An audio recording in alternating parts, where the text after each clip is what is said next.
నీ జీవితంలో కార్యం జరిగించాలని ఆశపడుతున్నాడు దేవుడు. మేలు జరిగించాలని ఆశపడే దేవుడు నీ వైపు ఉన్నాడండి, నీ పక్షాన ఉన్నాడు.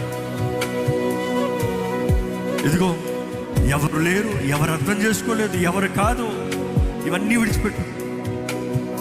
నీ హృదయాన్ని ఎరిగిన దేవుడు, నీ స్థితిని చూస్తున్న దేవుడు, నీలో కార్యము జరిగించేవాడు, నీలో తన ఆత్మశక్తి ద్వారంగా ఘనమైన కార్యములు జరిగించేవాడు ఉన్నాడు. నీలో ఆయన చేయగలిగింది ఎంతో ఘనమైంది, ఎంతో ఘనమైంది, ఎంతో గంభీరమైనది. ఇదిగో ఈరోజు అడుగు, ప్రభా నాలో కార్యం చేయ.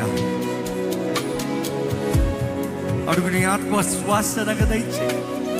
రువాహ్ ఎలోహిం, ఆత్మస్వరూపి, నువ్వు నాకు కావాలయ్యా, నువ్వు నాకు కావాలయ్యా, నీ తోడు కావాలయ్యా నాకు.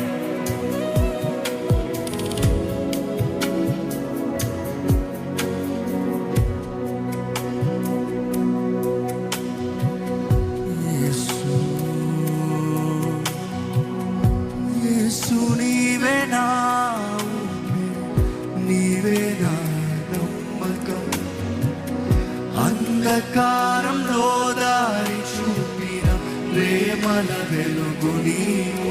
మరొకసారి, యేసు నీవే నా ఊపిరి, నీవే నా నమ్మకం. అంధకారంలో దారి చూపిన ప్రేమల వెలుగు నీవు. నా గాయాలకు బంధు నీవే, నా కన్నీటికి ప్రతి ఉదయము నేను లేచేది నీ కృప చేత. నా గాయాలకు బంధు నీవేనయ్యా, నా కన్నిటికి గీతము నీవే. ప్రతి ఉదయము నేను లేచేది నీ కృప చేత. దుఃఖంలో ఉన్నావా, వేదంలో ఉన్నావా, అలసిపోయి ఉన్నావా, నీ రక్షకుని జ్ఞాపకం చేసుకో. నీ కొరకు ఆయన చేసిన కార్యాలను జ్ఞాపకం చేసుకో. ఆయన నీ కొరకు చేసింది ఎంతో గొప్పది, ఎంతో ఘనమైంది. నీ కొరకు ఆయన సిద్ధపరిచింది ఎంతో ఘనమైంది. కంటికి కనరానివి, చెవికి వినరానివి, హృదయానికి గోచరం కాని కార్యాలు మనకి తెలియజేయాలని దేవుడు ఆశపడుతున్నాడు కదా. తన ఆత్మ ద్వారంగా నీ జీవితంలో సమకూర్చి జరిగించాలని ఆశపడుతున్నాడు కదా.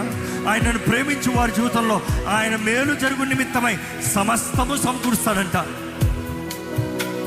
ఈరోజు దేవుడు నీ జీవితంలో సమస్తము సమకూర్చాలని ఆశపడుతున్నాడు. సమస్తము మేలు జరుగు నిమిత్తముగా